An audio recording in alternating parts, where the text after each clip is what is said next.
everyone. Welcome to the YouTube Model Builders Thursday night general hangout. Thursday's hangouts are for the general discussion on model railroading that we all can set a topic to discuss for the night. Thursday's hangouts are the proud sponsor of the Tuesday night presentations, the YouTube Model Builders, eMag, and the YouTube Model Builders live show. I want to say thanks for everybody joining in tonight's show. And here's your host for the night, Johnny Reb of Southeast Rails.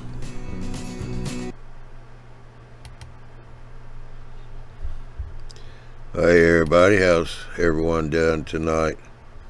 See the chat room starting to fill up a little bit here. AJ, Dwight, Bob, John, MHB.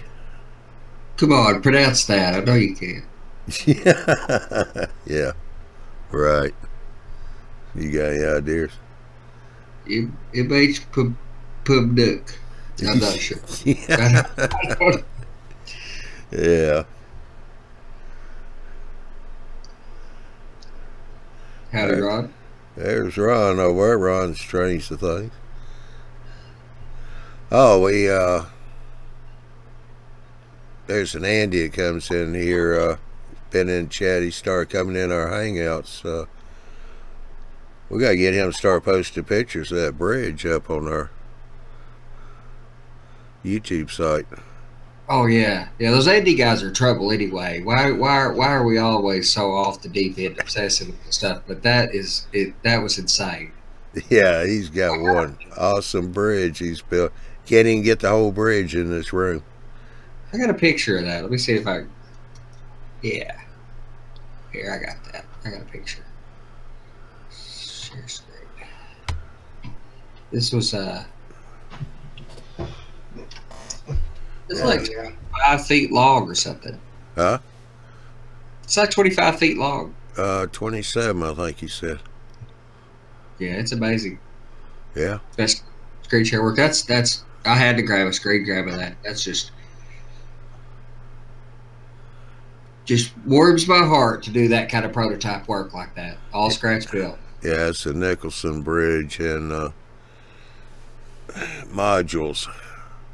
What was that? He said Fremo. Yeah, it's Fremo standard. Yeah. It's amazing. I want to see if he can get that thing in his truck like he was hoping he could.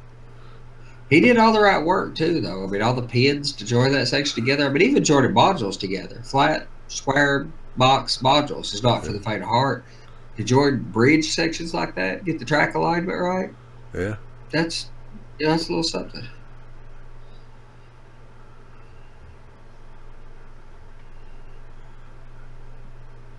Well, looky.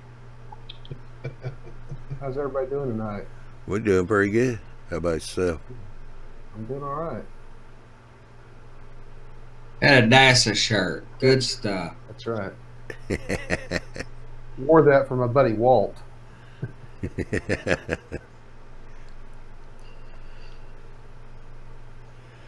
I'm a geek through and through, brother. I got much love for NASA. Hey, this shirt's kind of historic. I happened to go to Kennedy Space Center when the very last space shuttle mission was on the launch pad. Oh yeah. Unfortunately, they delayed the launch by like what it was at 3 or 4 days, so we missed it. But got to see it anyway. It's pretty cool. I watched one in '96 or '7. I was in the Air Force then, Yeah. And was able to get, up close and personal, which is like a mile away or whatever. But the beach where press could go to, military men could get a pass for that, a day pass or whatever. So I got to go and I got to watch one take off. It is gut wrenching to watch. It's incredible. That'd be yeah, that'd be incredibly cool. I hated that we missed that one, but that was just that's the way the cookie crumbled. I wanted to see us launch a military satellite back. I liked the Atlas V. I always disliked the shuttle. I hate the shuttle to this day. rockets are amazing. I thought that, and don't get me wrong, shuttle's amazing in its own right. It's amazing technology, but I love what they're doing now with the the new program that they're designing for that Boeing is designing, what SpaceX is doing. I love this. Yeah. There's a modeler, to bring it back to model railroading, there's a modeler I followed on model railroad hobbyist forums that's doing models the NASA freight line there, the little loop and track basically. I see some cool stuff in that line on the Reddit model makers subreddit. That might have been Reddit. Stuff, yeah. Yeah, that might have been Reddit where I seen it. I follow stuff on Reddit as well. I like Reddit. I do too, yeah. Well, I tell you what, I'm going to jump in here for a second and let everybody know, since we're doing this new format for our shows, we do not have an invite feature. So, but anyone that would like to get into the show, get on the panel, you can go to the YouTube Model Builders page on YouTube and find the post for the show. And there we've got the link posted in there. So if you got a webcam, AJ, yeah, all you gotta do is go to the post, click on the link, and they'll bring you in here. Of course, this room here that I'm using for all the video live shows, it's not a premium room, so we only have room for 7 people here, which is still make for a good show. Thank you, Andy. He just posted that. The link. I can't there. Paste a real link. Yeah, I can't paste a real link. You have to copy and paste it. Make a real dot there instead of the word dot. Yeah. AJ goes, I hear you. I hear you. Get off my back.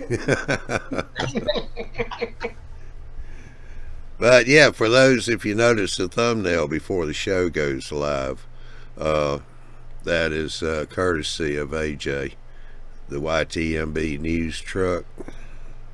Yep. Ari just came in. How you doing, Ari? Hadn't seen you in a hangout for a while, so I guess you've been a little busy.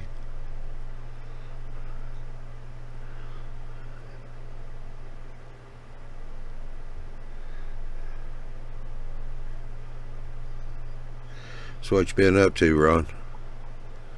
Well, just life. It's summer, and yeah, I've been crazy enough to kind of set a YouTube schedule for myself. It's about to kill me, but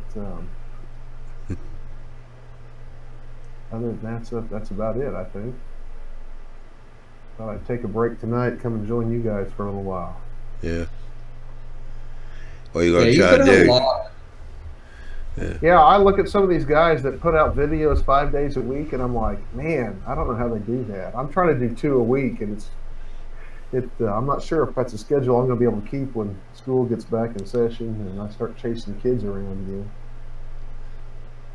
Yeah, I was going to say it's yeah, you're better off just starting out with, say, like 1 a month or something like that, 1 every 2 weeks. A little easier to manage.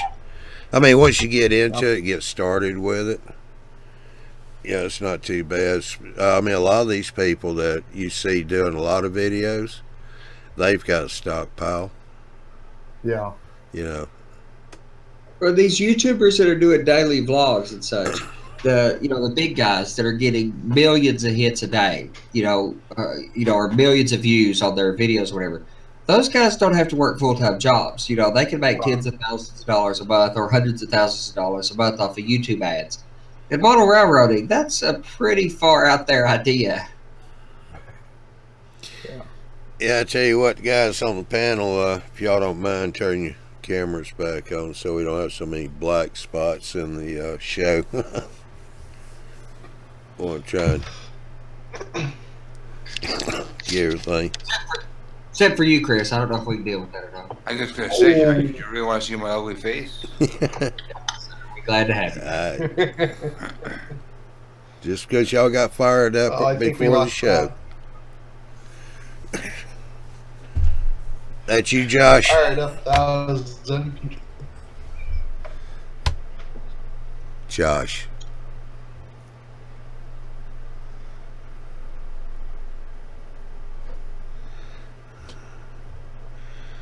All right.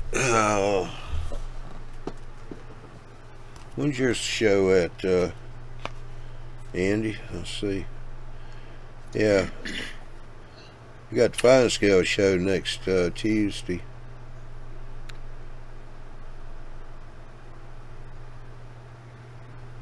Yeah. Ready. Of course I'm ready. I better do it. Do some homework, do you say? I did. Good. I always do my homework on the school bus on the way to school, so. Yeah, right. Yeah, I think I heard something about what Ralph had planned is kind of involved since Chris is a volunteer fireman. That Chris was going to be on call that night because of maybe some smoke going on. Yeah, I'll get the aerial truck ready. I thought that was with. Johnny, you just gotta tell me who you want me to say first. Obviously, we want to get Miles out first, but I mean, after Miles, like, who do you want me to get, Ralph, or do you want to get Andy? Well, and Andy'll he'll end up putting the fire out on his own.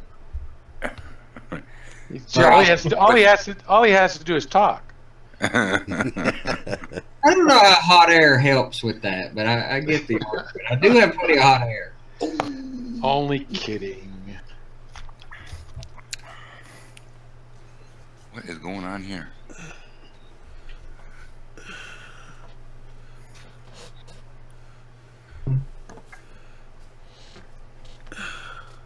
Looks like.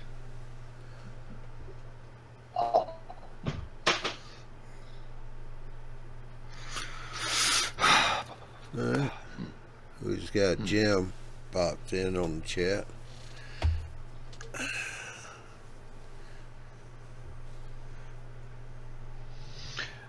So have you got anything special planned for the build, Andrew? So Andy? Ron, how do you like the? Go ahead. Go ahead, guys. No, I think Ron is his internet's kind of freezing him up a little bit.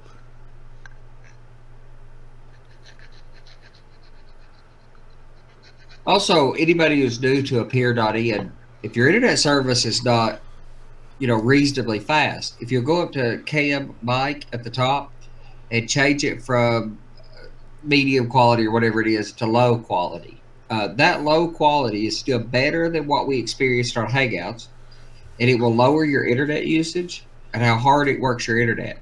So it'll work better on an older computer or on an internet connection sub 5 or 6 megabits. If you have an internet connection of 10 megabits plus, you'll be fine no matter what. But if you start getting below 6 megabits, it can be kind of sensitive. And these things use a lot of, they use a bit of data. Just a bit. A bit. There's ways to adjust for it, like setting the low setting down. There's some other things you can do to restrict how much it uses that are outside of just Appear.in. But and that's going to be true of most of them. Skype or anything else. If you have decent quality video, the way that quality video got to you was by using a lot of bandwidth. Yeah, Andy, check the chat on the panel here, not the YouTube.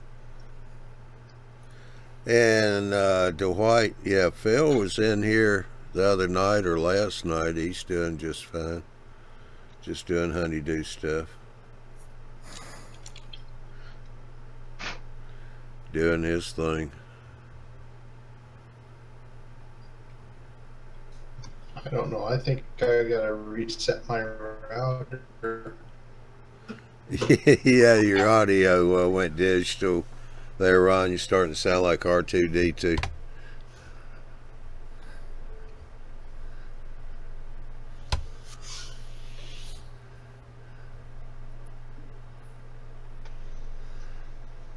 Has he got a microphone working?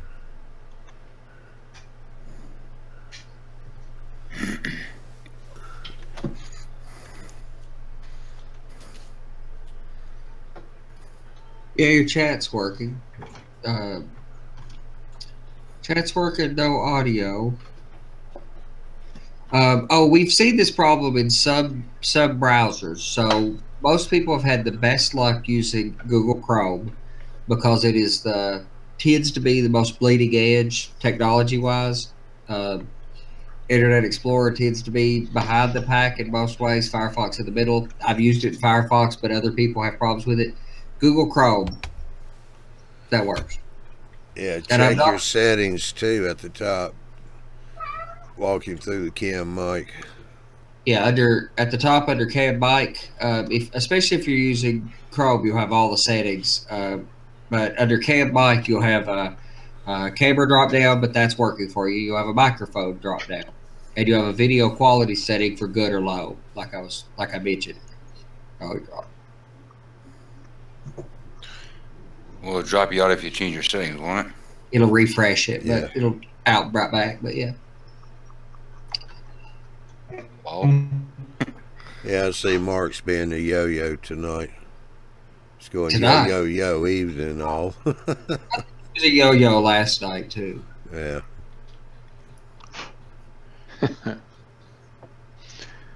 that's the Boston talking. They like to say yo up there. Yeah. Scott, hey buddy. Yeah. Got kicked Big out. Scott. Get across paths with my hillbilly brethren as much as I'd like. Tell you what, Scott, I don't think you've been in since we gone to this new format. So scroll up the chat a little bit, and Andy's got the link posted for the panel here, or you can go over to YouTube, and I've got it posted in the comments section. So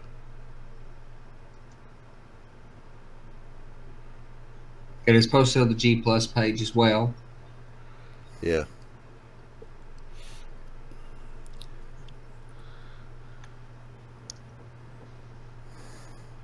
No, still no audio. And you may have to check the settings on your computer, depending on what version of Windows you have, or Macintosh, or whatever. And go make sure that your microphone's not muted in Windows. But that varies so much between versions. Also, anybody that wants to get their settings right or whatever, if you'll catch me off from a live show, message me. You know, you'll see me. I've posted on the G Plus page. Go back and find it. Message me on Google. Friend me on Facebook. Carrier Pigeon, Smoke Signals, whatever. If you'll get with me, I'll hop in a hangout with you most any evening. I mean, I still got to make the almighty, chase the almighty buck from time to time, but I'll get with anybody most any evening to get in a hangout or get in a video conference with them, help you work your settings out. Yeah. All right, sorry to hear about that, Scott. He said he had a death in both the families. So he's going to sit on the sidelines. Lee just jumped in. Do I have any audio going now? Can you all hear me? Yeah, Yes, sir. Yeah, we got you. Oh, that's yeah. all right. I was going to say the usual. No, we can't hear you. I took my fault for that this time. Ralph, guys. you would never do such a thing. No. Not you. No. Rob Perry popped in, said evening. How you doing, Rod? Hey, Rod.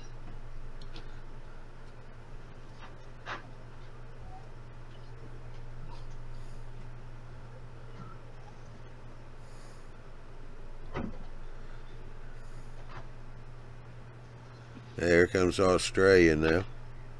Marty, how you doing? How you doing, Johnny? Doing good for Thursday night, Friday morning for you. Yes, it's a Friday lunchtime show, isn't it? Yeah. At least we know if Friday comes. Yep.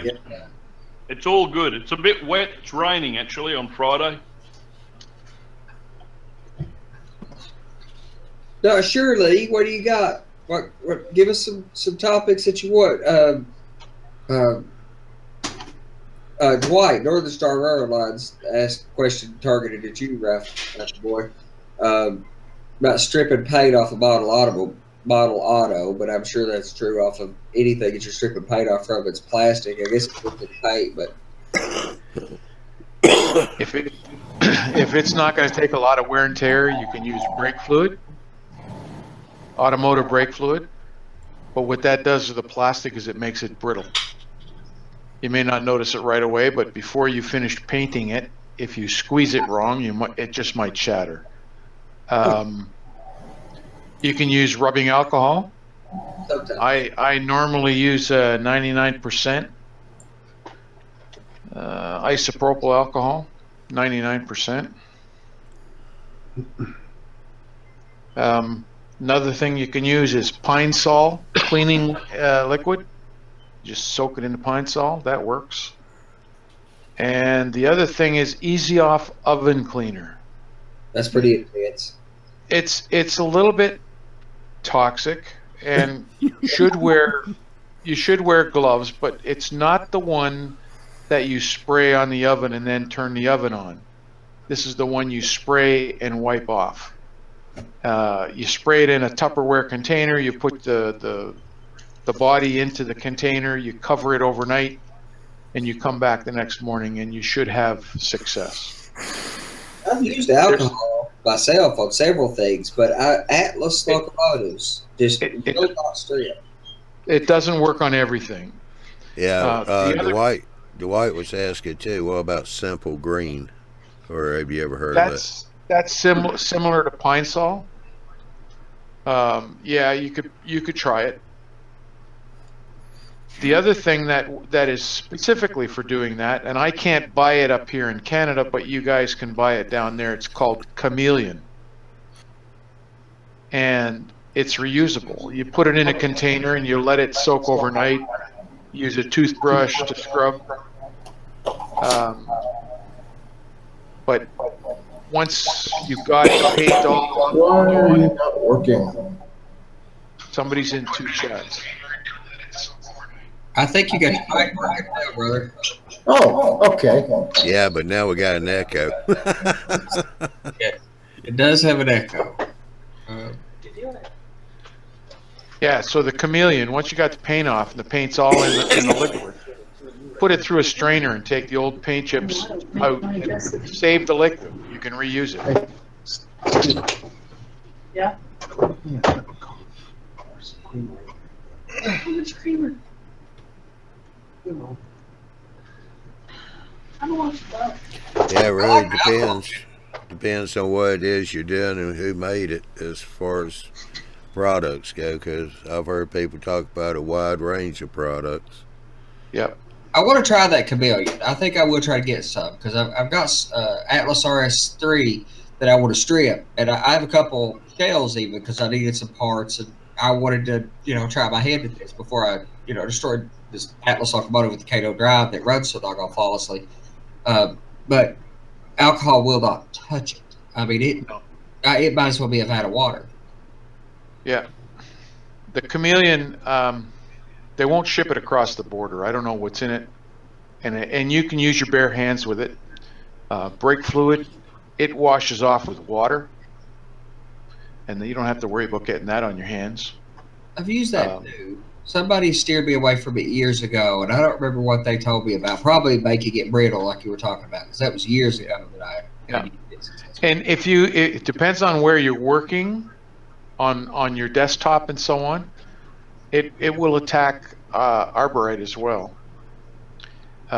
If you ever, there are ways of getting paint off places that you don't want to get paint off. Just let it splash and you'll find out. Brake fluid is mean stuff, even though it looks docile. harmless. Yeah. Yep, it's rather intense. And I've used oven cleaner to strip furniture before, but that's like spray on, but it will, it'll strip it to the bare wood. That works really well. I'm sure it would. I just wonder what it'd do to plastics necessarily. I don't like the idea of making the bottles brittle either. Yeah. Ari said, I'm assuming he's talking about Chameleon, used to have TCE in it. if somebody's a scientist and knows what TCE is. I am not a scientist, but I do have Google. Well, It's going to work the Google machine on the interweb. That's right. Nobody can. I was in the military and many other organizations that and in the computer industry we love. I'm sure it's a corrosive. Oh, he's talking about brake cleaner. Trichloroethylene, chemical compound, is a halocarbon commonly used as an industrial solvent. Clear, non-flammable liquid with a sweet smell. There you are. Some of that. Well, I mean, you wouldn't want that on your pizza, but.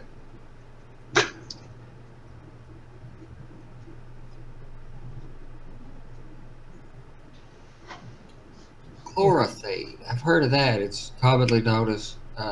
Should not be confused with the similar. Okay, so it's not not chlorothene. In exchange for this. I need to have a card as well. It's upstairs. Might taste a little. All right, funny. Scott, Hillbilly Railroad said he's thinking about getting a yard switcher. What would you all think of getting? What era? What era? What area? So, I think if you're. I think he's still in coal, wasn't he? Yeah, that's what I thought too. I thought it was that region. I mean, it varies pretty dramatically. In my era, an S1, which is an 080 steam locomotive, is extremely common. NW2s, SW1500, SW1200, those are really good switchers. Really common. Not for the faint of heart to dig the weight out and stick a speaker decoder in, but those are just fine. In more modern eras, a G40. He said make them all in the 75s. Well, I mean, any Jeep, you could use an SW1500. Those would still used to this day, and I'm pretty sure that I know they were out in that period. So a T6, SW1200, SW1500, or any Jeep, a Jeep 9, a Jeep 18. Those make pretty good switchers too. It depends on what you're switching. If you're switching banks of coal in a marshalling yard or blocks of coal in a marshalling yard, an SW1500 is pretty weak for that job. You're going to need a pair of Jeep 9s or Jeep 18s to get a chunk of coal moving. Yeah, Ari's comment was MP4 or JPEG. Oh, no, excuse me. He said MP15. Yeah, that's an interesting looking locomotive too. MP15. They were, or at least in my experience, I've not seen those to be common in the coal hauling railroads in Appalachia. The SW1500s did exist in the docks, but in yards in the mountains of Appalachia where they move blocks of coal around, Jeeps and SDs even. SDs are typically road freight, but a lot of yards in the mountainous regions are on a grade, believe it or not. The yard I've got a model is on a 1% grade. They switched cars with an articulated steam locomotive with a 2882 because it's 1%. You couldn't test brakes. You had to manually set handbrakes on 3 or 4 cars before you could do a brake test. Because if you dropped the brakes to do a brake test, you would roll 10 miles down a 3% grade in the other direction. So. Yeah, Ron Kleiss, how you doing, Ron? He said he's looking to install a economy with iPhone 4 speaker. Any advice? It's going into a small 060 saddle tank switcher, tiny. Enclosure. For those little sugar cube speakers. And if you really wanted to put 2 of the sugar cube speakers together and wrap them in a closure, that works pretty good. Yeah, back to back. I like face to back and wire them together so that they move together. Now there's some ways where you wire them out of phase, but you need them to move together anyway, no matter what. I like just face them both up straight through. But there's a lot of schools of thought on this. There's a lot of people make videos, but a sugar cube in a good enclosure. But the enclosure is the key.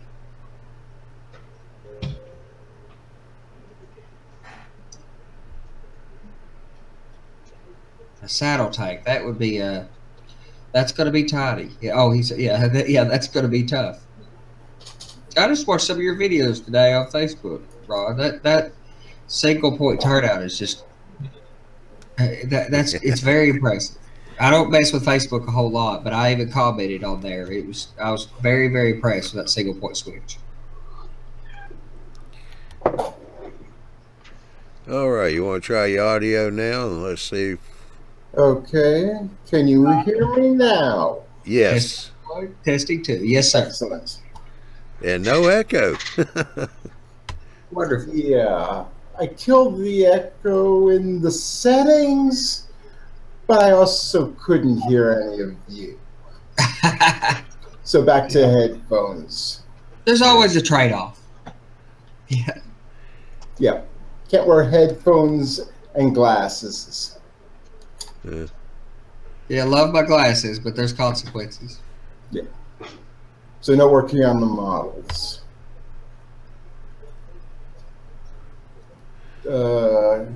Camera, there we go. What you doing, in scale? Yes. So cute. I have 5 of the branch line laser art kits. I was getting ready to say that. I knew that's what it was. I've built several of their kits. I love them. They are one of my okay. Everybody years ago got tired of me talking about American Model Builders because I'm such a huge fan of their stuff because they're dirt cheap. $25 will buy you a good looking structure from them, and they're laser cut. They're good. But if I was going to tell somebody something to start on, BTS or branch line. That's best laser kits out there for an affordable price. Great quality. Just need to figure out how to paint them. What kind of effect do you want? Do you want it to look like it was freshly painted, or do you want a paint peeling effect or a quite faded effect? Paint peeling, probably 40, 50 years old structures. That's what I do too. I model the coal era and coal mountain regions of Appalachia in the 50s, or in 1950 actually. And those buildings were largely built in the 20s and 30s. They were pretty rough. I use three techniques predominantly. I use a lot of chalk. I know Ralph loves to hear that, but I paint with a lot of chalk, or I mix it with alcohol, make a paste, paint it on. I'll stain the wood first. Stain the wood before you glue it together normally. In your case, it's already glued together because most glues soak into the edges of the wood a little bit and degrade your ability to stain it. So try to stain it. India ink and alcohol works okay. I've done that a lot. Or I'm really fond of these branch line trade stains. Hunter line stains. These are just first class. But if it won't stain, just paint it a gray color so that you have an undercoat to show through the peeled paint. If you want a faded effect, you're better to put the chalk. Don't paint it. You're better to stain it for sure. Paint it with chalk made into a paste, and then lightly sand it. So put it on somewhat thin. You can put a couple coats of that paste material on it and lightly sand it back off, and that will give the wood will be able to breathe through it. You'll be able to see a faded effect. I'll show you what done that way in just a second. And if you want a peel paint effect, there's 2 techniques that I've used successfully.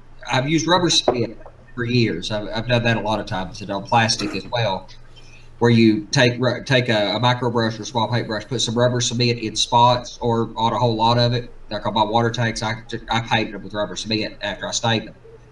Paint over it and then rub it, and that rubber cement will take that surface paint off.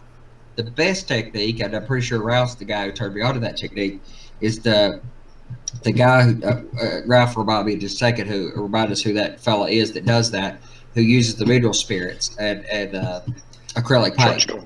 Chuck Stone. His work is the modeling that is absolutely impervious to viewing it. You can't view it and figure out what scale it is or if it's not real. It's so pristine. And that technique of doing that, and I did that on one of the first fine scale shows and the results are great. I'm super happy with that structure. The camera, especially using Hangouts like we used, did not show that technique very well at all because you can't see the effects are much more subtle. Rubber cement gives you big swatches of paint missing. Whereas the Chuck Jones technique gives you micro scratches of it, which looks so much better.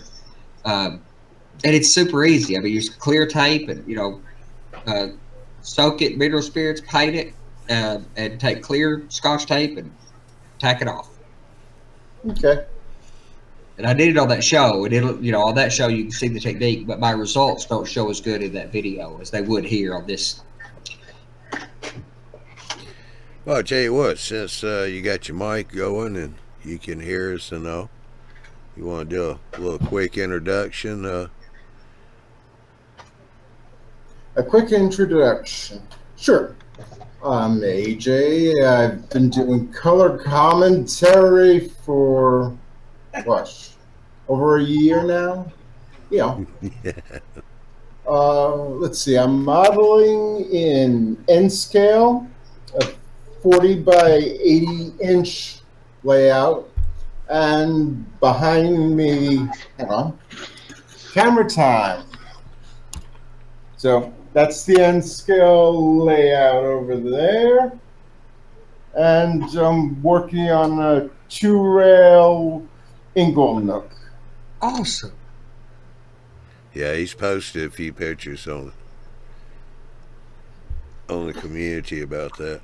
I see that. I just didn't attach it to him. I'm just such a 2-rail fanboy. Yeah. I started the space for it. Well, I mean, I would have a space. I could build a little Ingle Nook. Is that like a 233, something like that? A couple. Yes. 223. 223. Or 322. Yeah. Okay. Ingle Nook's awesome, man. You guys, That's the ticket. One question. In my headphones, I sound so slow. Is that coming across on your end, or is it just me? It's just you. Okay. Yeah. If you take your combat boots off, it gets a little faster.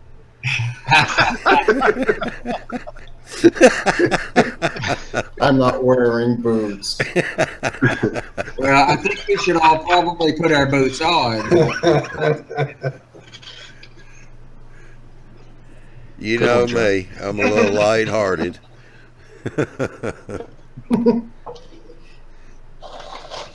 Well, it's good to have you in here, AJ. Down there. Well, for once, I'm actually doing train modeling instead of eating dinner.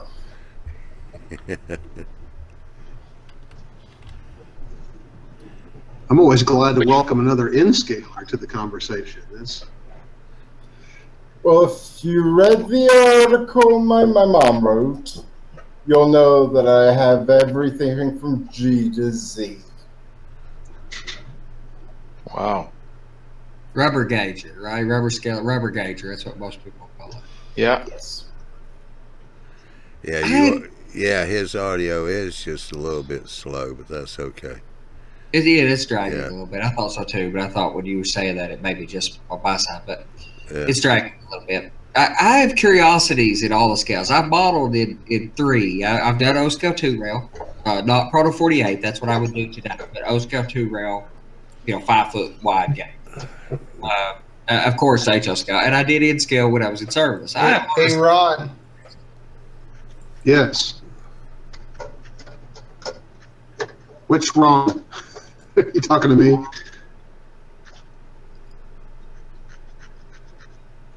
We Lost can't hear you. Yeah, Dan, we lost Yeah, I can your hear audio. anything. So hand signals for the win. That's right.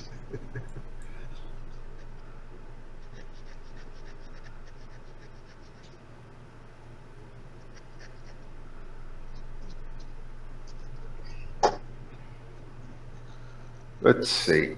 That's better. There you are. Lowered my camera quality. That helps.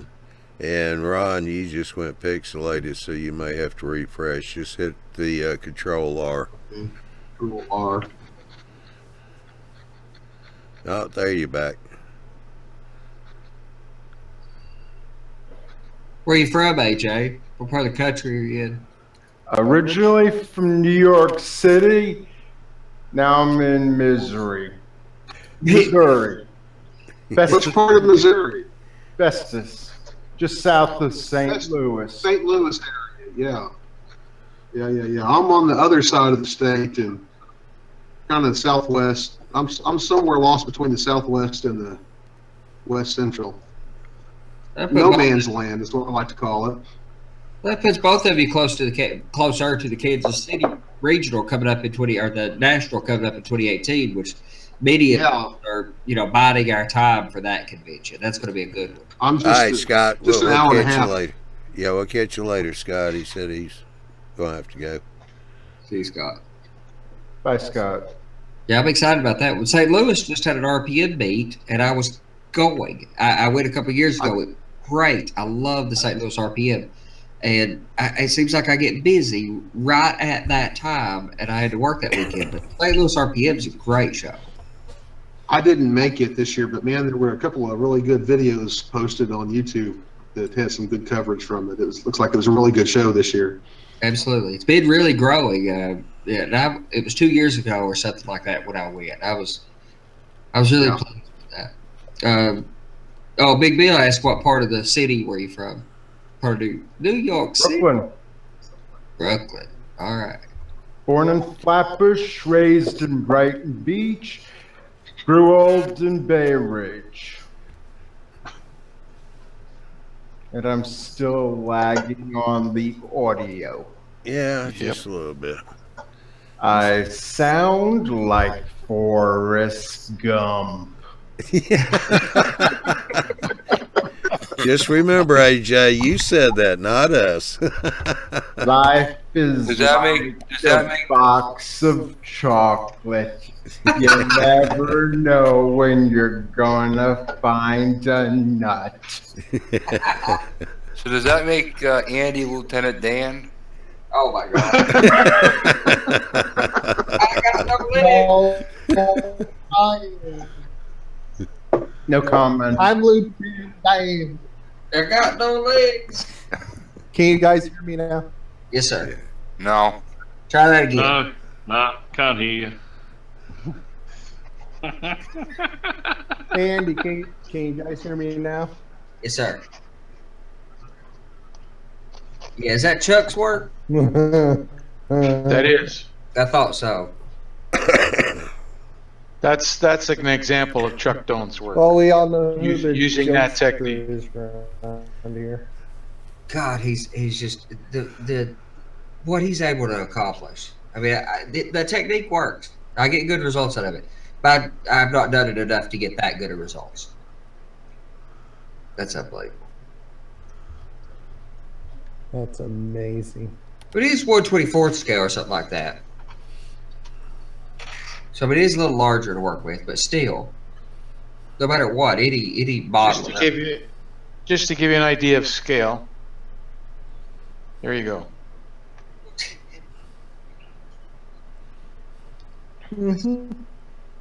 That's gorgeous. It's even got the hydrometer on the side and everything. Yep, and that's using that mineral spirits and acrylic paint technique. It works. Yep. Do you mix? Are you putting the mineral spirits on and then painting over it? Are you mixing them? How's that? You paint the model or the wood with mineral spirits first. Yes, soaking wet. Yep. And then you paint over it while it's still wet. While it's still wet, you paint over with acrylic. You wait a couple of minutes and then you put some tape on it and you pull it off. Yeah, don't wait too long. You got to be, it's got to, the paint has to like produce the skim that'll allow it to come off in layers or peel off in a sheet. In pieces, right. Yep. But as soon as it skims up, and I don't have good luck with cheap acrylic paint, apple barrel paints. A lot of modelers use the stuff. I personally just don't have I just don't work with it that well. But for that technique, it works. AJ, nice. Real quick, Big Bill's want to know what high school you went to. Zavarian. Yeah. He said he went to John Jay.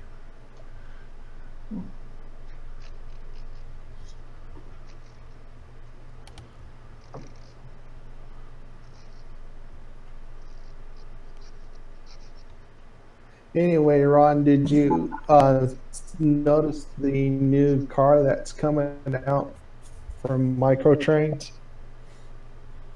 I saw some announcements the other day. Which one are you talking about specifically?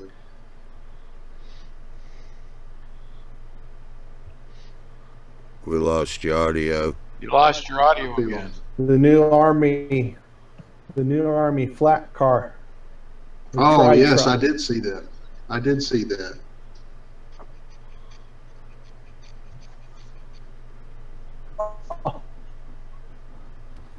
Oh, great. Doesn't exactly fit in with my modern day BNSF layout, but it's a sharp looking car. Don't they drop like, I mean, Microtrains drops, you know, a lot of cars per month, right? Oh, yeah. I mean, there's no HO vendor. I don't know of any HO vendor that drops that number of products every month all the time. Yeah, they're looking at like half a dozen a month, just about four to six a month, and it's. They do all those special runs and pre-weathered, which are actually look pretty good. Pretty good. I have a hang-up over buying something that's already weathered, but they do look pretty good.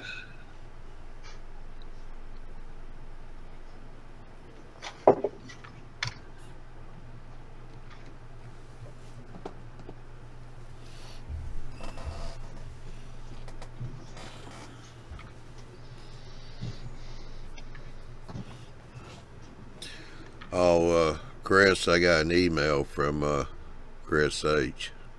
on the Arduino show. Yeah. He said that was fine, but if you go on contract, he doesn't want your dressing room next to his.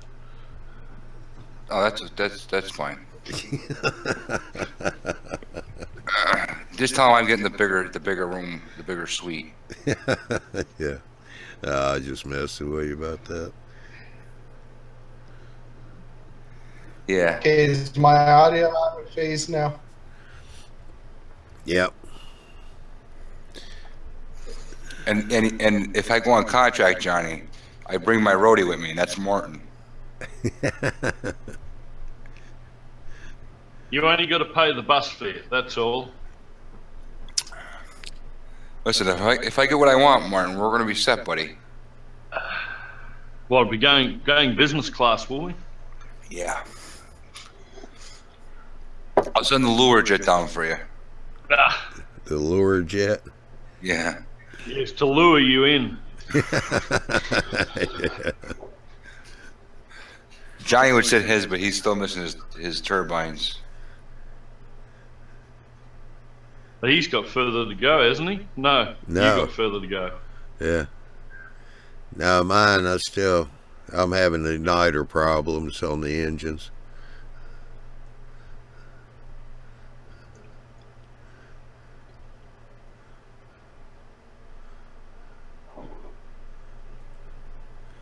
Alrighty.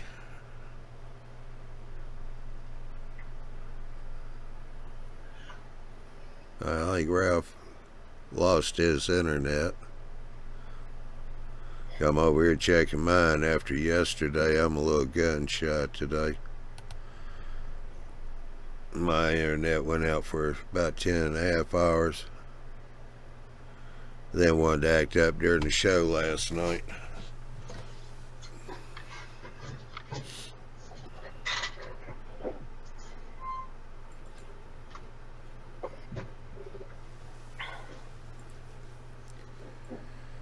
What system was you using, Ron? NCE for your layout? Me? Yeah. No, I'm using MRC Prodigy Advanced Squared on mine. Oh, Dwight uses that same system, Prodigy. You know, I hear a lot of larger scale guys. It got a lot of really bad press early on, but I think because of the reputation that MRC had earned with the old Prodigy system. You know, I've got an N-scale layout, and I've got 200 feet of track, and I don't even have a power booster, and I never have a power drop problem. It just runs like a charm. And I've been running the thing for close to 15 years, ever since ever since the original Prodigy Advanced came out, I've had the software upgraded a couple of times on it, but it just runs like a dream for me. I think it, like most of these things, you know, choice between an Android phone, an iPhone, a Mac, an Apple, MRC, NCE, Digitrax, whatever system. A lot of that has to do with, and there's a lot of difference when stuff comes out. DCC's been around for 20 plus years. Right. At this point, preference and what you're targeting. I'm an NCE fan, although I built my own system. But of the major manufacturers, I like the NCE system pretty well. But it's preference. It's just I like the throttles. Digitrax has probably the best out-of-box experience for signaling and everything else just across the board. There's no one-size-fits-all. I like CVP, Easy DCC system. That one you don't hear much. I don't hear much about it in this community, but in other communities, there's a lot of CVP fans. That was a really good product. I've run on CVP a lot on other people's layouts. I've run on NCE.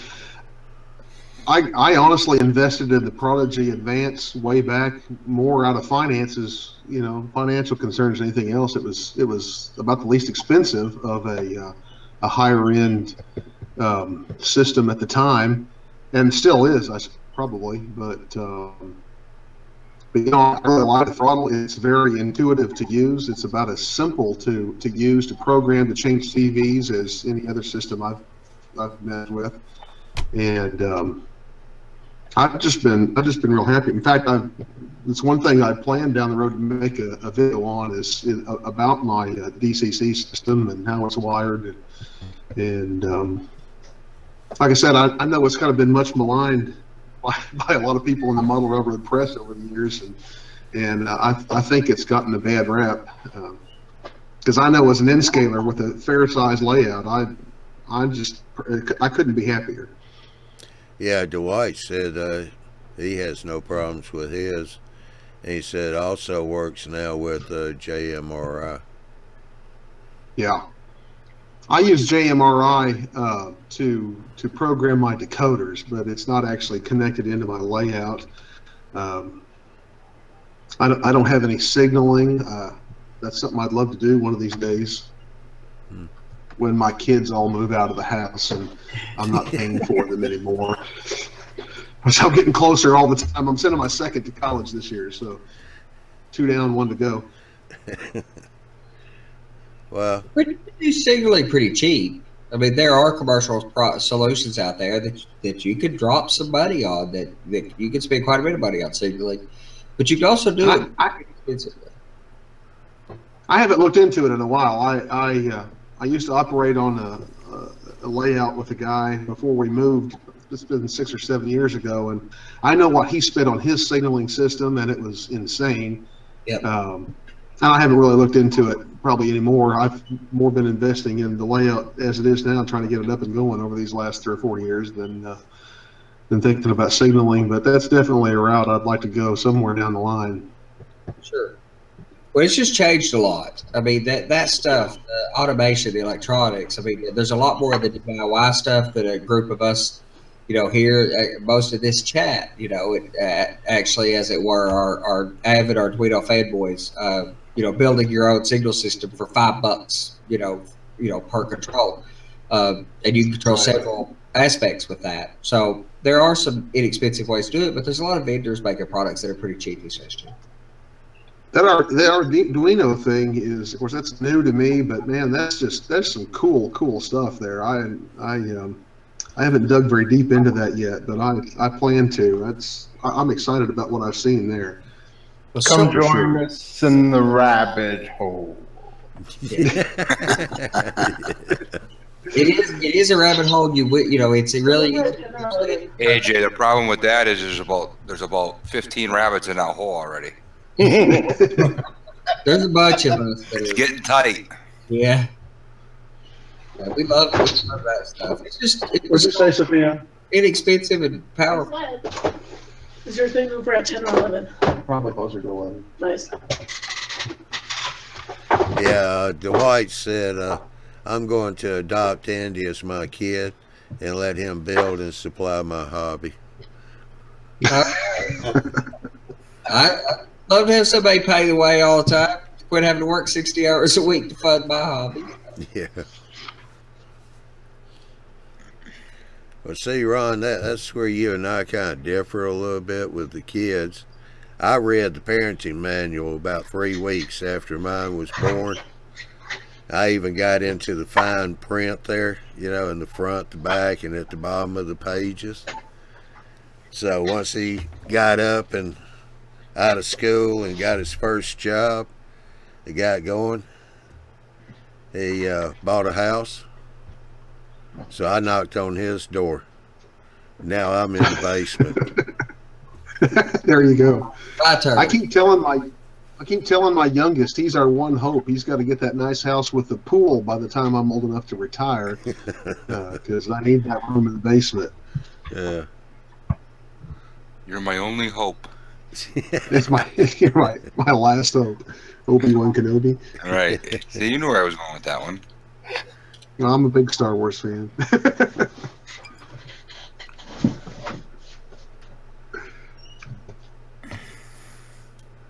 Oh, let's not get in the Star Wars there. Yeah, I think that's a different chat group. That's a different conversation, isn't it? Oh, yeah, with a lot of fire underneath that. Yeah. Yeah, I can tell my audio is still out of sync. Yeah, a little bit. Oh, we thought that was natural for you, Dan. He said, "Oh, funny," but you couldn't hear him. I read his lips. Yeah. Oh, funny. Either his audio was lagging or he was drinking too much root beer today. I went and reset my router.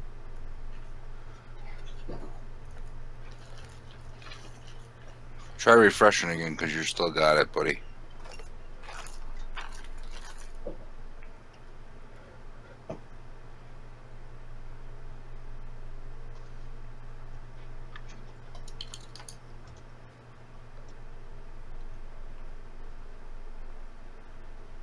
How you doing, Steve? He just popped into the chat. Hey, Stu.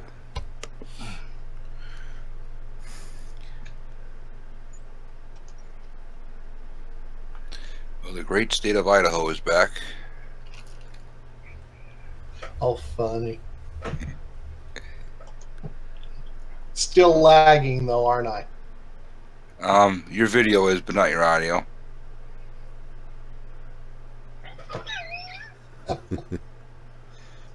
Fix one thing, break another. Yeah, well, there went your audio.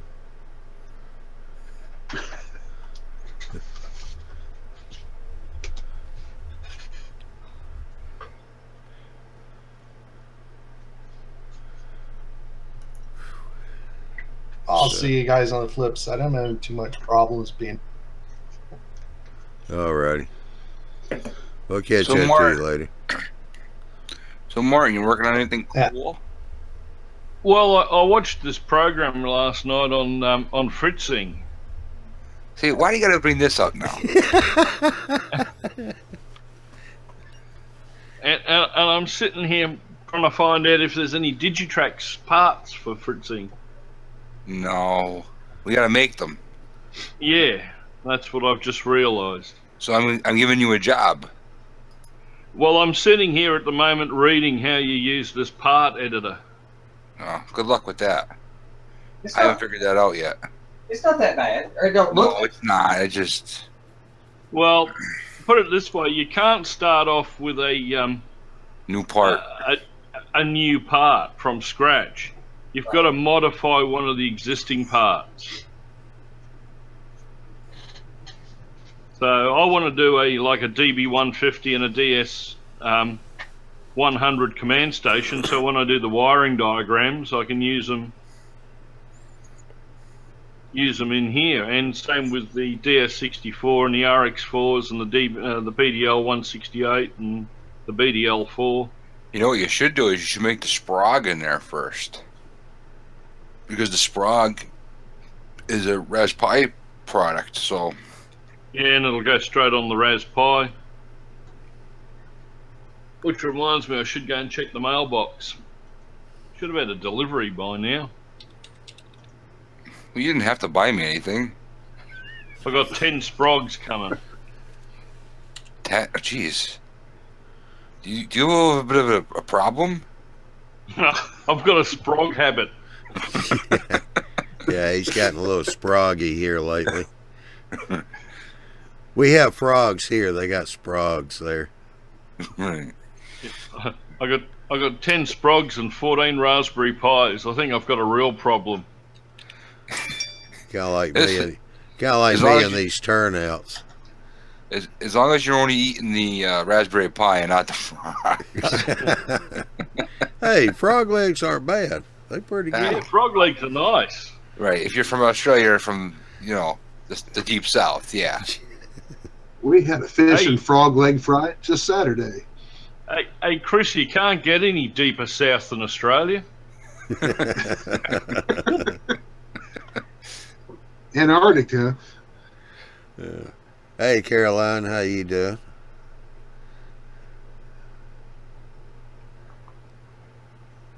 Welcome to the Thursday night chaos.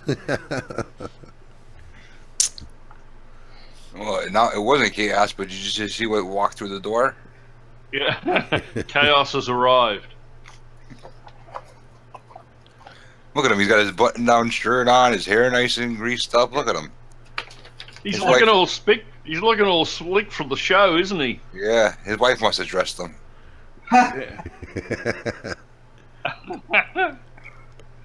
Today, honey, you will be wearing this.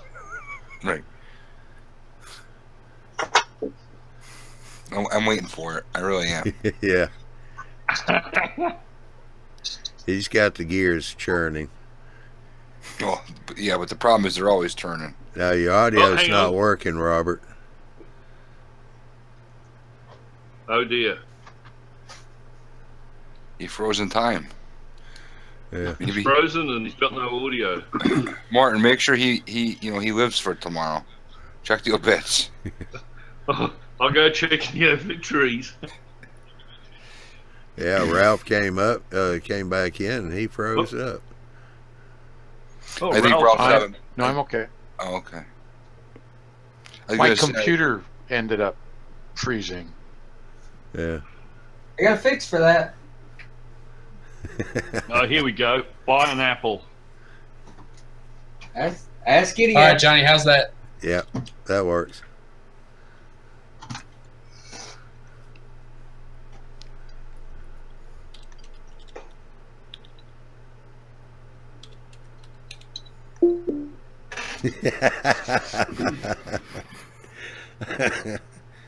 Oh, Prof just got into the chat. Gee, there's a motley crew to see when you launch a YT window.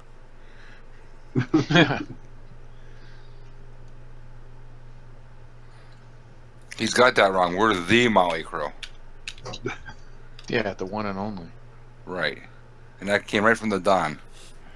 Well, I guess y'all got Carolyn hooked because she's looking through the sketch build tips and tutorials. For what? She didn't say. Evidently, she's just getting into it. She's looking at tips and tutorials. There you go, Andy. I just put a link to a YouTube video for you. You'll probably get a kick out of that one, Chris. This could be dangerous. Just nobody click on watch together, please.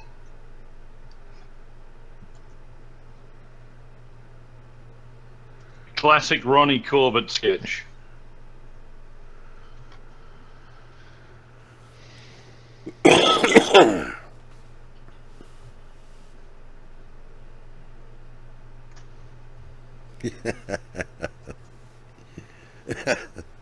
Yeah. Prof says the Motley Crew. Not enough makeup, hair, and spandex. Well, there's only one person that wears spandex here, and I'm not going to mention any names. So you don't want to see the spandex, I don't think. No.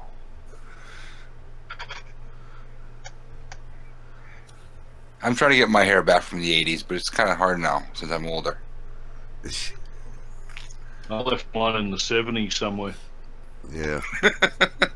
It's in a very dark alley in Australia someplace. It was black once. Then I got married. Yeah, that does it for you every time. Yep. Yeah, it'll go gray or bald one. I think I'm going a little of column A and a little of column B. Yeah.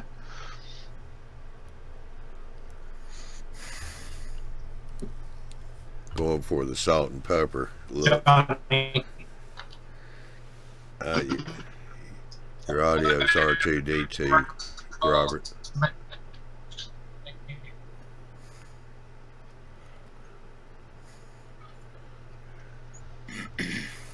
Is there some sort of sun event happening, like a sun flare or something, solar flare, that's creating this mess with the internet the last couple of days? Huh. It must be only on your side of the planet. Could Yeah. be. It's always our fault. They always blame it on our side of the planet. It's all right. We're tough. We can take it. Right. Yeah, I guess Marty's implying he's so far down that they don't have to duck for it to miss them.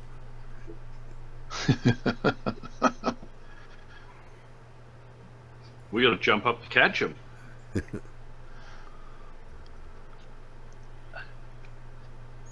Oh, hopefully that's better. Yeah, a little bit, yeah.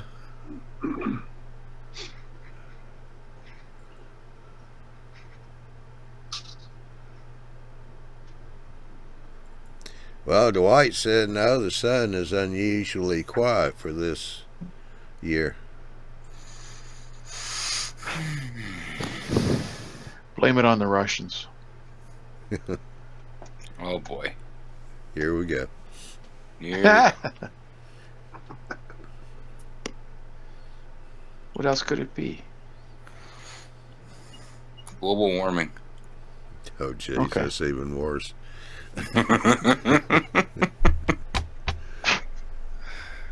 Oh my God. Cool. That was funny, Martin. Oh, AJ, you were asking about coloring the building and all, painting it up. Might want to look at those. What are they, Andy? I got two of them over on the Well, bench. now we can blame the Canadians for stirring the pot. Those pens that like Miles uses. Yeah, the paint pens. He uses a couple different kinds. Yeah. I mean, they're an acrylic paint pen. Doesn't Martin use them? Yeah, Martin No, he's used the Copic. He just bought the Copic. Oh, okay. Sorry, They're alcohol. I was trying to at least give him credit for something, but I guess that doesn't work really well. They're alcohol markers. Oh, those So are fascinating. The idea that you could spray put in an airbrush is amazing. You can have them with ice as well. I was going to say, that explains a lot of things now. You got one handy there, Martin? Of course, those paint markers you have to, I like to go to Hobby Lobby and use 40% discount. But that's the Copic paint marker. Two tips. A narrow one that side. You got, well, you just went pixelated. We can't see. Either that or he showed us a collage, or no, a kaleidoscope of media markers. What? Didn't work. Hang on. A little bit out of focus. You may have to refocus that American filter. That looks better. Yeah, double-ended. But it goes in an airbrush as well. And you can spray the marker, the fluid out of the marker with an airbrush. And the markers are refillable.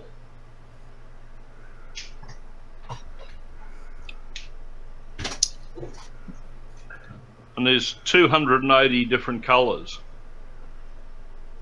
That ought to cover about anything. Except the cost. I'll grant you that. Problem is, I'll only ever use 10 of them. That's the problem. There's the airbrush. So all you do is put the wedge in.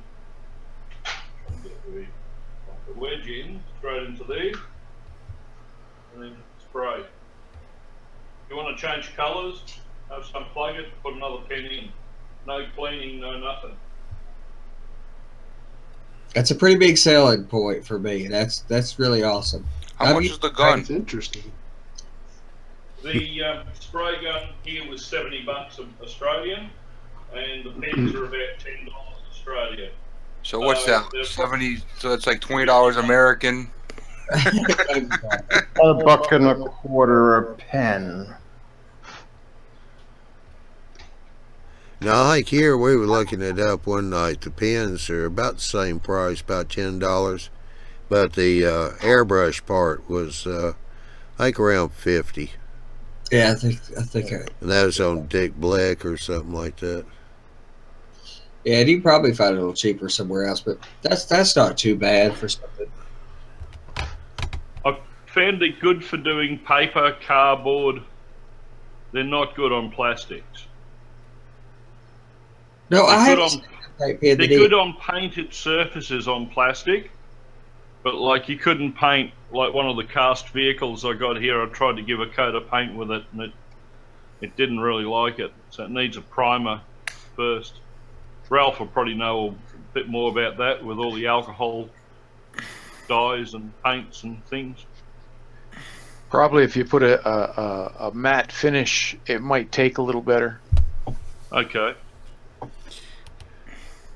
Good flat. Dull coat or something over first, and then.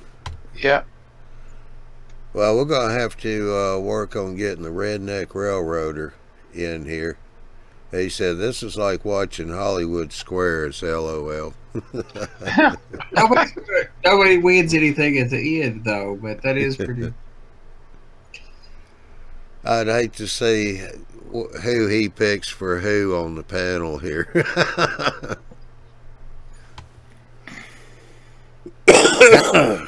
And I think the prof called it right with Carolyn's comment or question. There are some places. Anybody got any good suggestions where you can buy a styrene rod cheaper, styrene stock material cheaper? Because a lot now I know a lot of these guys who build that use some of the other plastics materials, but you've got to use alternative glues on a lot of those. I know some of the guys that buy, like, I don't know if it's PVC or whatever. It's not traditional styrene. Gino, he used a whole lot of that material. Wasn't Lloyd getting something off eBay? It was like He did, and you can basically get it from a plastic supplier. Yeah. And you can buy styrene in whatever thickness you want in a 4x8 sheet. That's the ticket. And they will cut it for you too most of the times. Yeah, like 2x2 sheets or whatever. Also, the prof has told Carolyn about let's see, remember, also bolts a sheet plus master air screw tool equals a lot of comparatively cheap strip wood to the exact dimensions you need. So Carolyn, if you're watching the cameras, this is a master air screw right here for cutting your bolts of wood. You have an adjustment screw here so you can run the blade in or out. Your bolts of wood runs along this edge here, and yeah, just split my finger in half on the razor blade. Good job. Get out the crazy glue, John. Yeah. You don't see that on Hollywood Squares every day. That's the master air screw. And a cut finger. I've got to get one of those. I do. I don't like balsa much. It just looks fuzzy to me. Or that's a horrible way to explain that. I just don't like. I like bass or white pine, no problem. But balsa has a look to it that it looks fuzzy. I can't explain it. Well, you can sand it down. It cleans up pretty decent. Carolyn, also to get that, You'll probably find it cheaper if you go to the Mall RC websites, web stores. They got them pretty cheap. I think Hobby, I think, has it. Yeah, Hobby Link. But I think about what, less than $15, Ralph? Probably. Micromark, I think, also carries it, but they got premium prices. Yeah. Yeah, the chopper's a must-have. And I would buy the Northwest Shortline chopper. I don't think I'd buy one of the knockoffs. I don't know. Maybe somebody else has experience with it, but everything I've heard about any of the generics are just not built that stout. I mean, even the Northwest Shortline chopper's not built that stout. It's not meant to do stout work. We chop at 2x4s with it, but not large 2x4s. So. Yeah, I don't have the Northwest Shortline chopper. I've got the one that's on MDF with an aluminum handle, and uses a single blade razor. It does good when you get into thicker stuff, especially on styrene. The blade tends to flex, so I usually cut a little bit longer and then sand it down to length. And you could get a chopper for 40-ish in the States, something in that neighborhood, 40, 45 bucks, 40 bucks, something like that for the smaller chopper. They make a larger one that is on MDF. It's still made by, it's either also made by Northwest Shortline or it's Micromark, and that was supposed to be okay. But if you go look on eBay, whatever. If you go look for Northwest Shortline chopper, you'll see a lot of generics available too. But the Northwest Shortline chopper is fairly small. The MDF one is probably the better one to buy, as long as you buy one that's stout. I mean, you look at the reviews, you find a good one. Yeah, Stu's got Stu Structures here. The different choppers, Stu have some differences, but always use industrial blades in them. That is the big difference. So, yeah, if you use a heavy style razor blade, you'll have less flex in it. Yeah. Go to Lowe's, get them from the carpet, for carpet cutting. Those pretty heavy duty blades. That makes sense.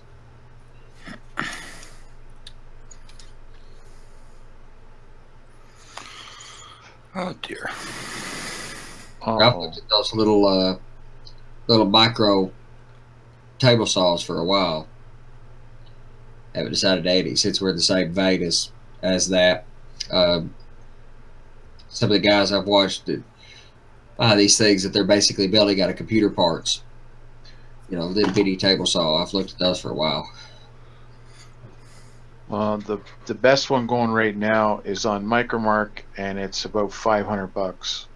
Yeah, and there's a guy that your buddy Chris Lye, that the narrow gauge guy that I always forget his name, that I'm super fond of his layout. He had a little chop saw, little bitty miter saw that that was made out of computer parts. So I've had that in the back of my mind for a while, for a number of months, about how hard would that be to adapt to to make a small form factor table saw out of.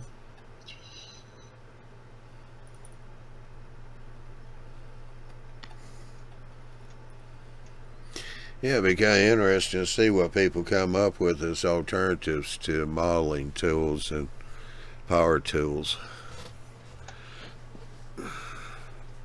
Yeah, you can get away with a chopper and these, if you're doing, I don't do enough stuff to need that necessarily, but I run into a few particulars, like cutting groove material, and I like using, this, whatever it's a ply, I don't know what it is, 3 mil or something like that, ply.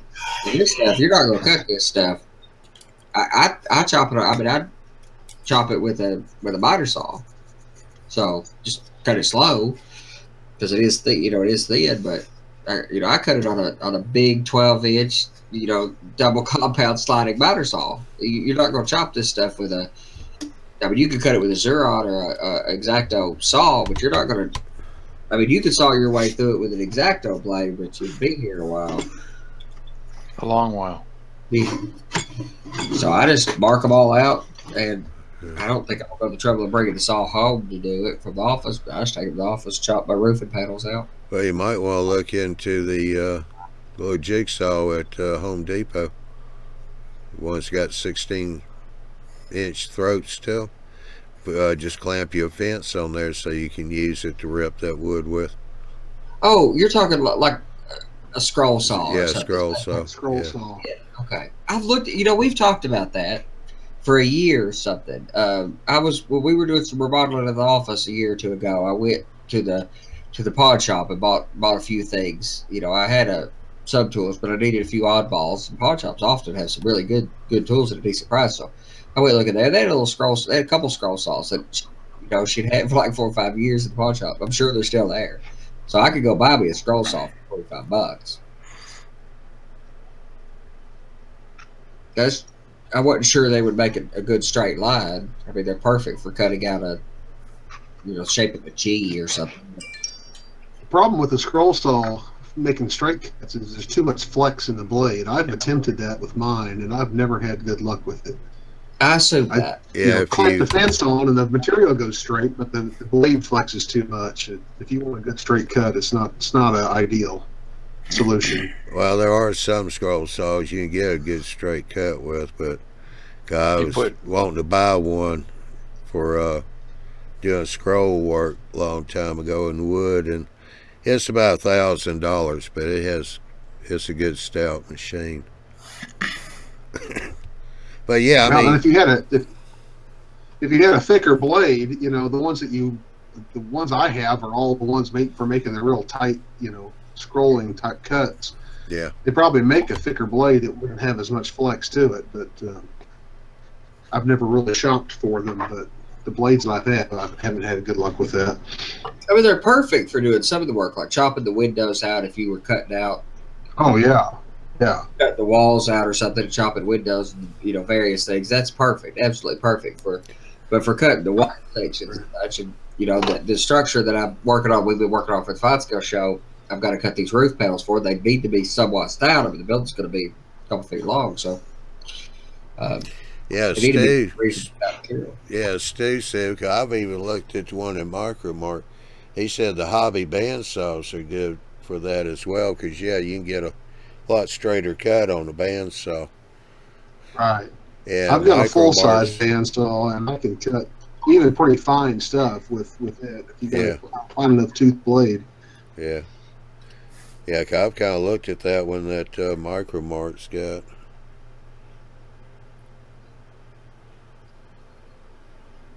Prof says hobby bandsaws are equal to a fantastic way to lose fingers, but you just got to be taught well. So if you're going to high school, vocational school, to a shop class, and your shop teacher is missing 3 fingers, don't listen to what yeah.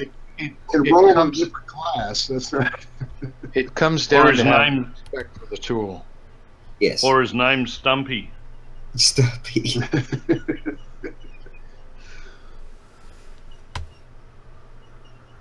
Yeah, Carolyn mentioned that Dremel router attachment. I've got to order that.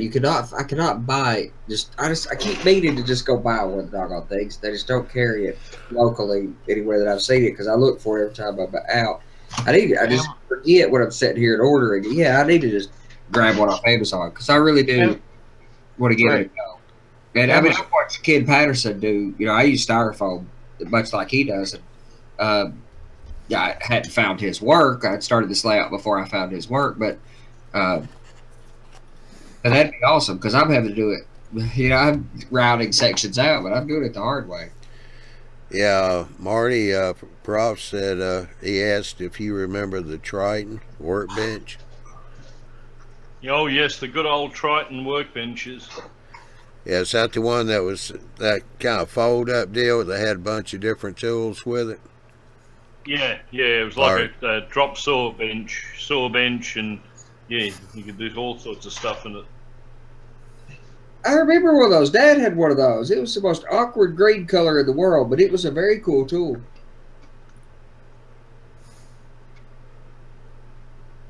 The Triton finger cutter, we used to call it. Yeah.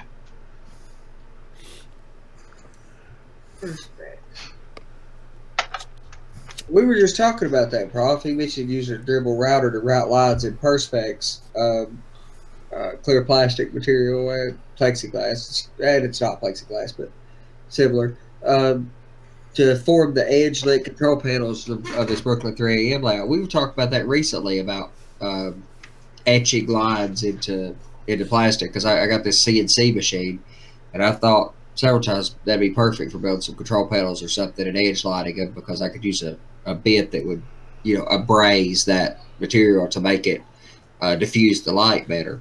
So I could paint the surface, backlight it, the track lines would light up or something.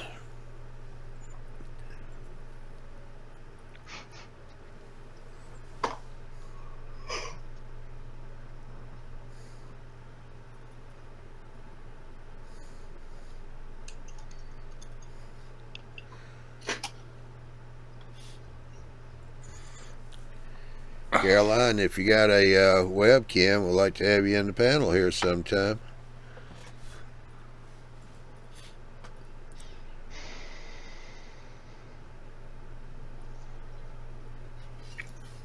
At the risk of contradicting yourself, I'm not sure how that contradicts you yet, Prof, but he said, what do you think about the basic desktop laser cutters? I bought a CNC router and bought a laser head for it. I don't like the laser head that I bought. I like the router function of it quite well. I haven't done any serious work with it. I just haven't had time, but it is a purchase commitment. I agree. I found a really good deal on one. Insanely good deal on one, and it was just too good for me to pass up. So I think the router capability is incredible. I've had the same opinion about 3D printing as well, and I've said as much. I think Shapeways is phenomenal. I've got several orders of stuff, and every time I've ordered, I've wanted to maximize my value for shipping. So I've ordered a bunch of stuff from Shapeways. I think their 3D printing is absolutely incredible. But the hobby 3D printers are great for certain things, making servo mounts, some of that stuff. If you're at O scale, sure, no question. But if you're going to try to 3D print at N scale or define detail at HO scale, that's expensive. That's exotically expensive. And I feel the same way about the laser cutters as well. If you want, to do certain things, there's a place for it. You can buy a machine that'll do it. And the kits are really nice. The buy and assemble, you could get a lot of bang for your buck that way. I want to jump in real quick. Caroline, yeah, I remember you saying you're in the UK, so that means you're 5 hours behind us. Or no, ahead of us, excuse me. But we do try to do some special shows. So tell you what, if you want to, you can drop me a line, southeastrails@gmail.com. southeastrails@gmail.com. I don't know if you've seen last year, Andy and I did a special interview with Kathy Millett there in England. We set up a time that was more convenient for her, and that was well received, and really need to do some more of those shows. So yeah, drop me a email, and we'll see what we can set up. Maybe get you and Kathy both together, and we'll do another show like that. British takeover show. Yeah. Well, we got the Canadian and Australian here, so yeah, Australia's always trying to take over. I resemble that remark. That's their nature. You're saying No. we're pushy. No, that's the Brits. Oh. Well, he is British by nature. He's just lives in Australia, so. I think they outgrew that. I think the British outgrew it and passed it on to us. I just reside here, that's all. Don't tell any of them. Right. We don't try, it just happens. Prophecy. That sparkling personality. You guys can't just whatever. Is that how you define that? Sparkling? I don't know what it is. For lack of better wording. Yeah, there's only so many words you can describe Martin with that can be said in polite companies. No, I love you, Martin. That was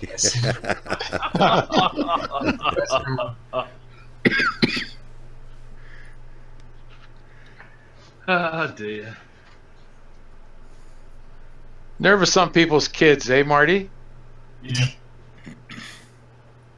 Hey. Oh yeah, Hank Shing. Yeah, his work's incredible. They're honestly, the European modelers astonish me anyway. The guys that are there's a German fella. Jeff. I have to think his name in a second. In a lot of the German rail magazines that are just unbelievable that he gets that depth of scenery look that looks like you're looking across a valley.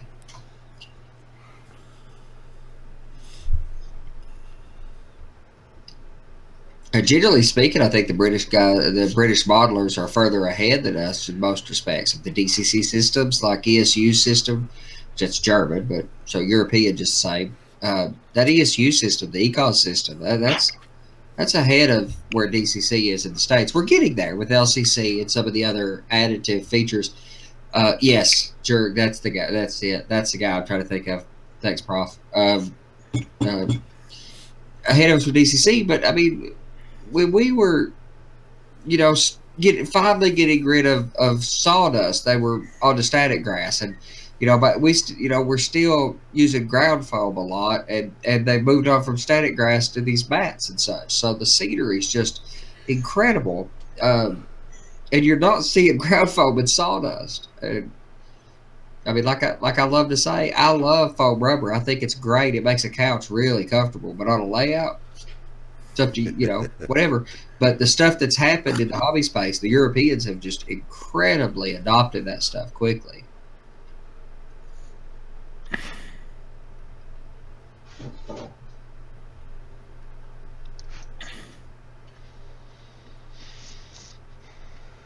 Yeah, I'd got a little tickled at myself. Carolyn, since she's in England, that means it's around about 4:30. So she must have a little insomnia be coming in on this show. I'm just wondering if it'd help her sleep if we sing a lullaby at the end of the show tonight. Give her nightmares. Yeah. That's a bit early for that, I think. I have nightmares after this show every night.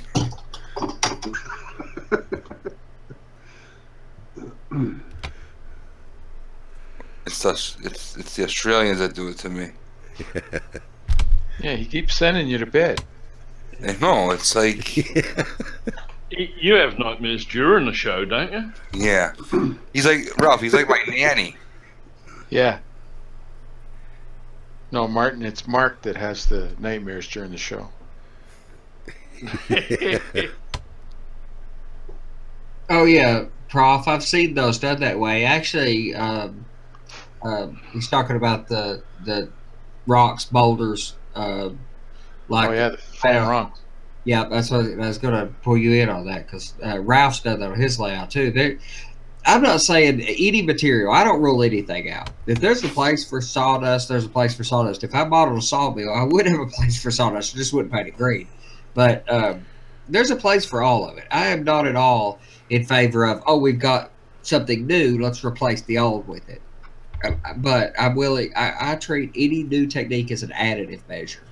I'm not against plaster. There's places for plaster. I'm just not a fan of it these days. I like the ground goop stuff better, the celluloid and latex and stuff. But I wouldn't rule plaster out if it was the right fit for a particular job. And I do use ground foam on my layout. The trees that are at the main background, they have ground foam on them. I want them to be fuzzy looking. I want to lose fidelity. And as I come forward, I use larger and larger leaf flake. I use forced perspective, even in the size of leaf flake on the layout, or perspective, whatever. So I'm not anti-foam exclusively, but I'm anti-ground foam as an exclusive scenery mechanism. That's the only thing you Here use. We go. Look at that. That's gorgeous. All right, Ralph. Bottom right-hand corner, the lighter gray, or the bluish gray, is sofa cushion. The middle bottom is pink styrofoam, extruded styrofoam, and the rest is plaster of Paris. How's your wife with the missing cushion? How's she? I went to the guy who reupholstered our furniture, and I asked him if he had any scrap foam from redoing sofas and so on. He gave me about 3 pieces. That'll last me a lifetime. Because all you do with your thumb and forefinger is you just rip off the corners and just rip off little pieces. And I mixed up a soupy mix of plaster of Paris, put it in, and just squeeze it so the plaster of Paris permeates the whole piece of sponge, and then put it in place. Let it dry, come back and apply a little bit more plaster to the surface to get rid of the bubbles in the foam, and that's what it looks like. And of course, I painted it. Oh, they're rigid, right? What's their dough? Oh yeah. Oh, they're hard. Yeah. Because all you're doing is making a shell around it. The foam can disappear out of the inside of it, you know, but you just use it as a form to build around. But they have that rough texture. I mean, I've seen a few people do it. I've seen some G-Scale guys do it by painting it with grout. And I use grout in modeling all the time, but it's too coarse for making rock work in the smaller scales. But the edges, the torn edges of it, have that natural rock. There's another guy down in Australia, and maybe the prof knows him, is Mario Rapinen. And on his website, he has how to do the mountain cliffs and so on using foam. And they use the old carpenter's saw with the handle, the long saw blade, and they rip it all to shreds. You can get these long shards and so on, put it in place and paint it. Yeah, we call it soft rocks. Remember I showed the photos of the narrow gauge convention? There was that one model where they actually had the cobwebs in the window. Well, that was Mario.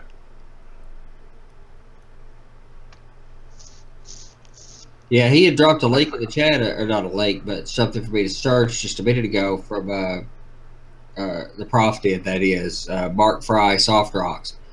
So I've been read that on and off for a couple minutes, because this is, it is, I come off like I'm abjectly opposed to something. I guess a better way to say is I don't like ground foam for modeling grass. That might be the more specific way to say that. Yeah, Carolyn's comment here was, I love finding things that are not originally meant for modeling and using them. I saw somebody using chinchilla dust as dirt. I think that was Kathy, actually. Kathy Millett. Yeah. I started doing mixing some grout in dirt. That's Luke Tower had done that. I used dirt. Just dirt looks like dirt, but I sift it and push it through or shake it through a piece of hose, like stocking or whatever, something like that. I've started mixing some grout in it to do some coloration. I make gravel roads out of grout. I use grout in my ballast. I haven't tried chinchilla dust, but I don't really know what that is. I'm assuming that's available in the States, probably. It's probably like kitty litter, I would think. I've looked at it numerous times, the kitty litter, and it's just not exactly right for. I mean, I thought about looking at it for for rubble or whatever that is at the bottom of the cliff line, whatever you call that. I was kind of thinking chinchilla was the pollen coming off the chia heads. How do you collect that? I don't know what that is exactly. I did watch the Kathy Millett video of making mud puddles and dirt roads with chinchilla dust. I'm interested in that. I use dirt because it's pretty hard to mistake that for being dirt. It looks like dirt. Yeah. I do like mixing the grout in, though. All right, well, we're getting close to the witching hour here. AJ, you gonna come over to the after show? Okay. That's gonna be the YouTube Model Builders. It's still up here /YouTube Model Builders. Okay. And let somebody over there, Andy or somebody, get you set up to where you can put up a picture for when you turn your camera off if you want to. You can have an icon, but you have to sign in, but it's free. Doesn't cost anything. I know, and you just sign up for an account.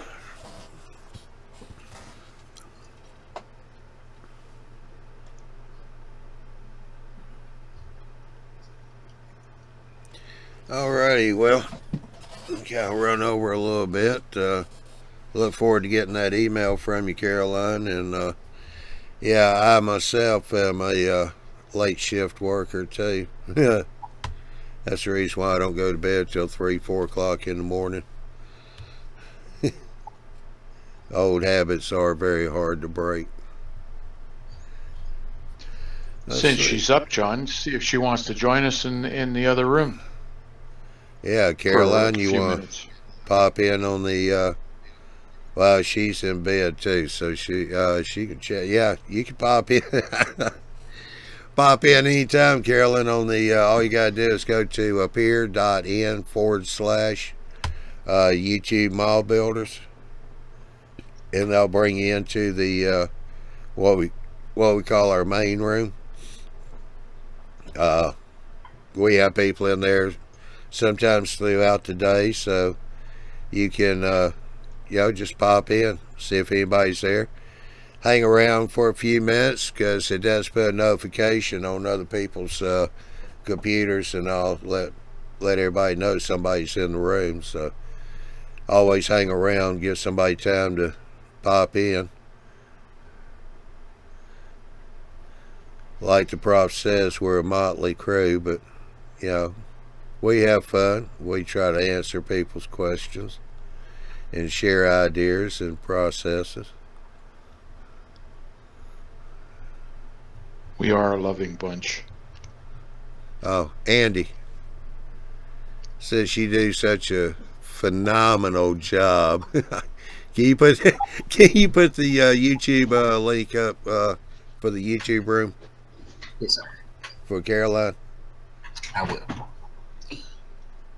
Yeah, and it does work better on Chrome too if you've got that.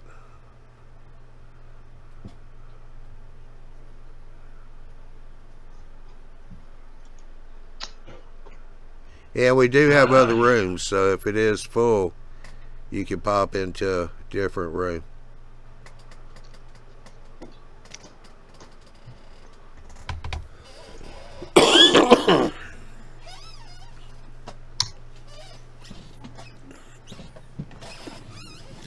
There you go, Caroline. He's Andy got into the chat. And this seems to work a lot better with tablets too. Yeah, Hangouts was less than perfect on a mobile. Yeah. I dealt with it.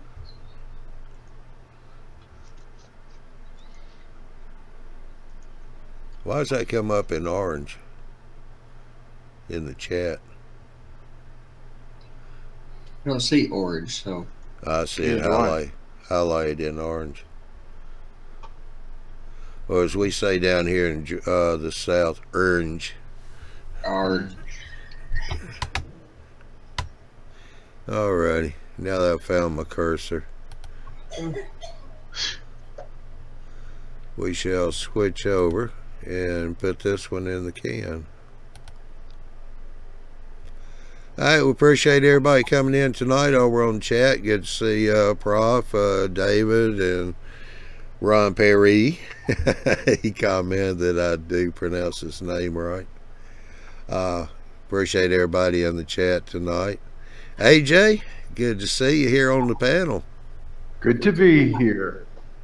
And Ron, good to see you again. Appreciate you coming in. Also, Ralph, what's his name again down there? Marty, Chris, Andy. Appreciate y'all coming in here on the panel, making up the motley crew for tonight. Thanks for having us. Yes. No worries, Digger. Crikey. Yeah. Okay, go to YouTubeModelBuilders.com. There you can check the schedules for the Tuesday, Wednesday shows and the Saturday live show that's once a month. Tuesday and Wednesday shows are at 8 o'clock Central, 9 o'clock Eastern Time. And the Thursday night weekly show and the Saturday once a month live show is 9 o'clock Central, 10 o'clock Eastern Time. And also be sure and click on the eMag, and in the drop down box be sure and sign up for an email notification so that when the eMag comes out you'll be notified. That is a PDF you can download on a wide variety of devices, so you'll have it with you for reading. JD and his team do a great job of putting that magazine out. A lot of great articles in there written by the people in the community here, for the people of the community. Wow. So, and I think, yeah, next week, July the 11th is the fine scale bills. So, now it's Tuesday night. That'll be 8 o'clock Central, 9 o'clock Eastern Time. So, be sure and tune in for that. And also, that coming Saturday will be the live show. Barry will be back, so that'll be Barry and Big Bill bringing you the live show. That's July the 15th. All right, I want to say thank you to everybody for coming in tonight. Enjoyed it. I think we had a good show. And we shall see you July the 11th for the fine scale. Y'all have a good weekend.